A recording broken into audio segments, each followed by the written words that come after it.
What's happening, guys? Welcome back to the channel. Today we are upgrading the turbo inlet pipe in my F30 BMW.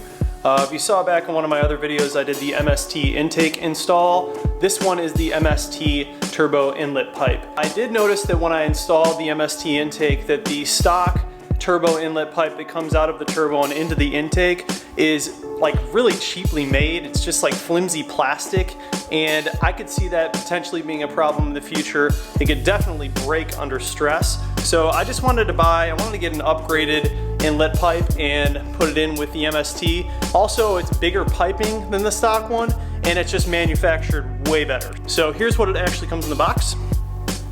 So as you guys can see, here is everything that comes with the turbo inlet pipe from Mst. Love the way it looks. It looks really clean, just like their intake. The manufacturing was very clean on it. Also, probably the most important part in this box is obviously the air freshener. Mst does a great job at sending you pretty much everything you need. You have the instructions over here. You'd be surprised at how many people do not send instructions, so that's a huge plus. And then also you have the actual silicone turbo inlet piping. This is the piece that comes directly out of the turbo into that piping. You have your two clamps, you have a bunch of stickers, you have a keychain.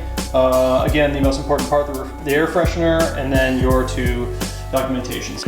So if you guys are wondering how to do the actual install or removal of the Mst intake, I did a video a few videos back where it talks about the Mst intake and I actually do the full install. You can go to that video and that'll show you how to do everything. This one is just going to be the turbo inlet piping install. I will show you guys in this video a sped up version of me removing and reinstalling the Mst intake once we do the turbo inlet piping, but for all intents and purposes, this is just going to be an install based on the turbo inlet piping. Also, I want to say a huge thank you to everyone over at Mst Performance and Brian over at Keys Motorsports. As you guys know, Brian and Keys Motorsports are a sponsor of mine. That's where I get all of my parts. And if you ever need anything, I'll leave a link down below to their store, and I'll leave a link to this product in particular. So with that being said, let's get out to the garage and start the wrenching process. Also, we have yet to find this dude a job. He literally just sits here all day. He's probably the laziest animal I've ever seen in my life. His name's Bob. Say hello, Bob. Okay, he doesn't care. So as you guys know, anytime I am ever working on anything, I like to lay all of the parts out in front of me so I can see exactly what I need and what I'm using and what I'm working on. I think it's just a good rule of thumb and a good habit to get into anytime you're working on cars. So the first step to this entire process is going to be removing the actual Mst intake, because we need to get rid of this in order to get down to the actual turbo inlet piping.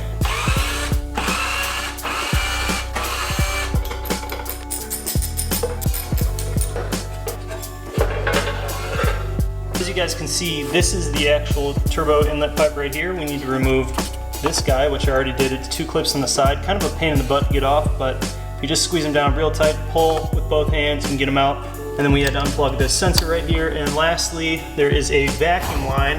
It's very tough to see. There's a vacuum line right there with the little green spots on it. That vacuum line needs to come off, and then we can pull the clamp out underneath. Alright, so by far the hardest part is getting this tiny little 10mm nut off. It's in the back of the inlet pipe, and it's a pain to get to, but once you get to it, it's actually underneath and to the right a little bit of the inlet pipe. Once you get to it with a long extension, I basically just used this long extension on a 10mm socket. It comes right off the actual pipe, like so. So just to show you guys the difference, here is the Mst, the new one, and the old one. You can tell this is built way better. This just looks like it's gonna break in my hand. Let's get this one on. So this piece is effectively replacing the piece we just removed, and we wanna make sure that this notch is lined up with where we just took the 10mm nut off. So it should be going down a little bit to the right. So we're gonna go ahead and slide that in there and MacGyver this little 10mm nut in. All right guys, so I got the turbo inlet pipe on. It's this piece right here. So when I was removing the actual stock turbo inlet piping, that little plastic piece that comes out, you could actually move it around. This piece is completely solid. Like I can already tell that this is gonna be so much better for the airflow and the actual stability of the intake because of how solid it is when it connects to the actual turbo. So next step is to actually install the Mst tubing into the inlet of the turbo pipe. All right, once you have the turbo inlet pipe in, we can go ahead and reconnect all of our vacuum lines and connections that we removed in order to get this installed back on the turbo piping itself. So we have the inlet completely installed. I have everything buttoned up. I did want to make sure that the clamps were facing up so it was easier to get to them with the socket, but it's already a huge improvement. It's so much more firm than the other one was. I can't express that enough. I mean, that was my biggest complaint with the stock inlet. It was really flimsy, and so it allowed the intake to move around a lot. This is way more stable. So for the last part, we're just going to be reinstalling the intake, just how we removed it. Oh, we're so good. It's so much more sturdy now. I still can't get over how like dinky, how like rinky dinky this thing is. And I forgot to mention to you guys, the actual tubing is way larger on the new one. This one is so restrictive. The new one should let much more air flow through. Last piece is to just add our shielding on. Bada bing, bada boom. Turbo inlet piping install complete. All right guys, so we just finished with the install. I am super dirty and sweaty, which also reminds me that I should probably buy some gloves before I work on cars just to avoid all this. But anyways, the install went very easily. It was smooth, and this isn't really like a horsepower junkie mod. This is more just like a peace of mind mod.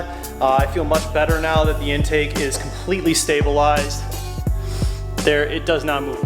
It's completely rock solid. Last time when I had the stock inlet in there was so much flexibility that actually made me concerned that at some point it might break.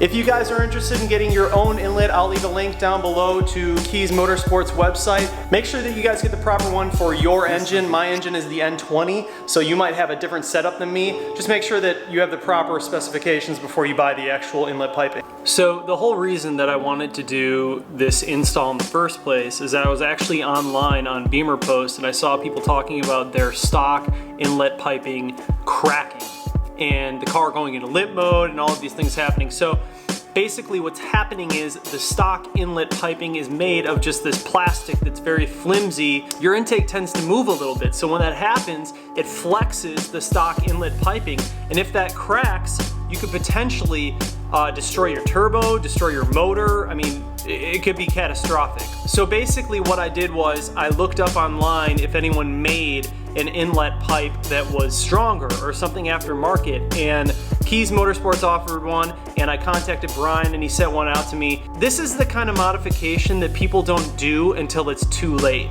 So I'm trying to be proactive when I do this modification because I do know that at some point it could crack, and you don't realize how flimsy your stock inlet piping is until you've installed or removed an intake and you've seen the inlet pipe. Once you see it, you'll want to replace it.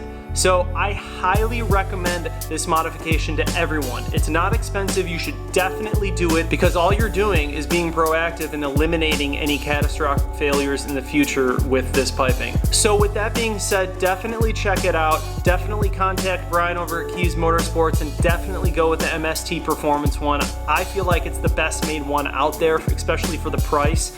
And now that I've seen the stock inlet piping, I've installed it with my MST intake, I feel relieved. I feel so much better. I feel like I can sleep at night. So anyways guys, thank you for watching and I'll see you in the next video.